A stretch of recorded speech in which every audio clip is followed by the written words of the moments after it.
Hi, I'm Mrs. Sadilek, and I predominantly teach freshmen at Hayworth High School, and the regular gen ed that students take their freshman year with me is world geography.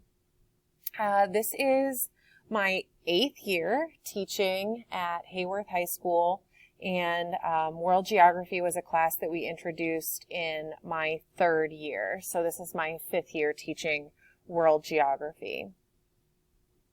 So what exactly do we study in world geography? Well, we predominantly look at the human geography side of things, although we do spend a unit looking at physical geography. That's what we're doing currently. But mainly we look at how humans have understood, used, and changed the surface of the earth, as well as looking at the tools and thinking processes that geographers use to examine patterns of human population, migration, and land use. As students progress through social sciences at Hayworth High School, a lot of the skills and information that they learn in this class is a good stepping stone for when they take sociology and psychology their sophomore year, U.S. history their junior year, and civics and consumers in their senior year. So I structure my class in a little bit of a different way. Predominantly social studies classes, or traditionally social studies classes, have been lecture-based. And while lecture is important to be able to deliver content to students, I don't like to spend a lot of class time working on doing lecture. So I record screencasts like what you're watching right now, and students watch the screencasts and then take notes on the information that is provided in those screencasts. Then they will come to class, and we will usually be working on an activity that will apply the skills and information that was presented in the screencast that they were to listen to before. Everything is structured based on unit. And at the end of every unit, there is an assessment, and that will either be a traditional test, or I always give world geography students the option to complete a one-pager, which is a graphic representation. And that is an option for students who have a lot of test anxiety or feel like they know everything up until they take the test and then they forget everything. The one-pager is a really great option for students who don't feel comfortable or don't do well taking traditional tests. The class itself, the grades are broken down, as you can see here, participation. So that's pretty much any kind of daily activities that we do in class. That is worth 10%. Any projects or activities that last multiple days or where there's a presentation involved, those assignments will be worth 40%.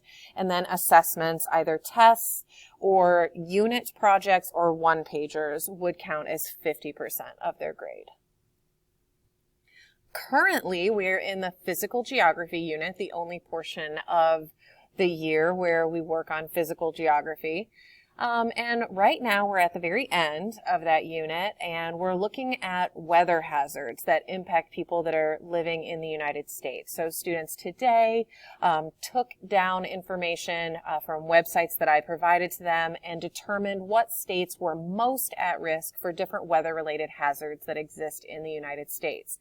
Then tomorrow they'll be using the information that they researched in order to create a map where they will color the map according to what areas are at risk for what weather patterns. So this is kind of a non-traditional school year, and students will be absent for longer periods of time. Sometimes we'll be on a mandated quarantine where they cannot be at school for 14 days.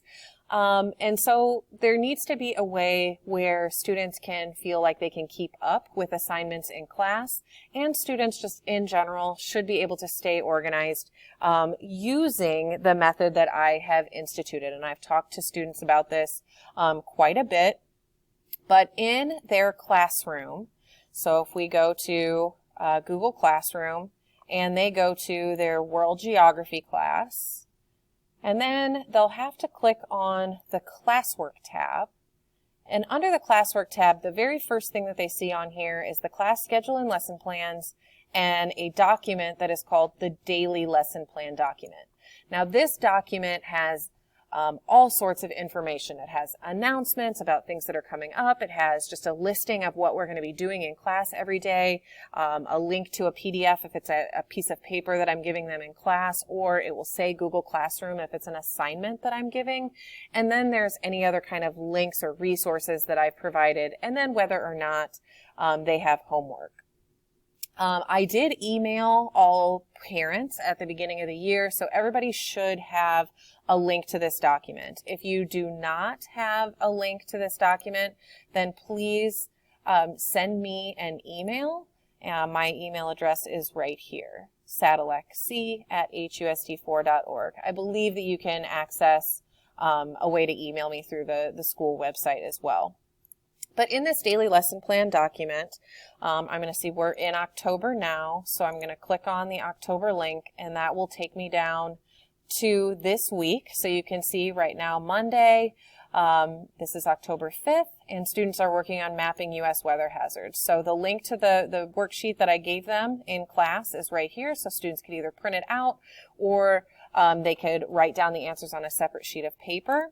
And then the websites that I gave them to do the research on the different weather-related hazards can be found right here. So they used all of these websites. Then they can also see, and I put it last week, that the Unit 2 test will be Thursday, October 8th, which actually that is wrong. It's actually going to be Friday. I moved it back a day.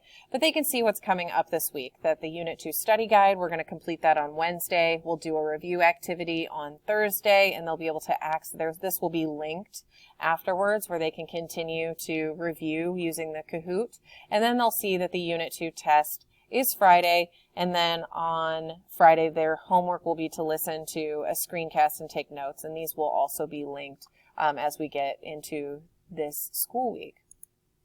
So if students ever have any questions or concerns, or you as parents, if you have any questions or concerns, please feel free to reach out to me. I am available every day during school, and I will get back to you within 24 hours. Thank you, and I look forward to a great school year.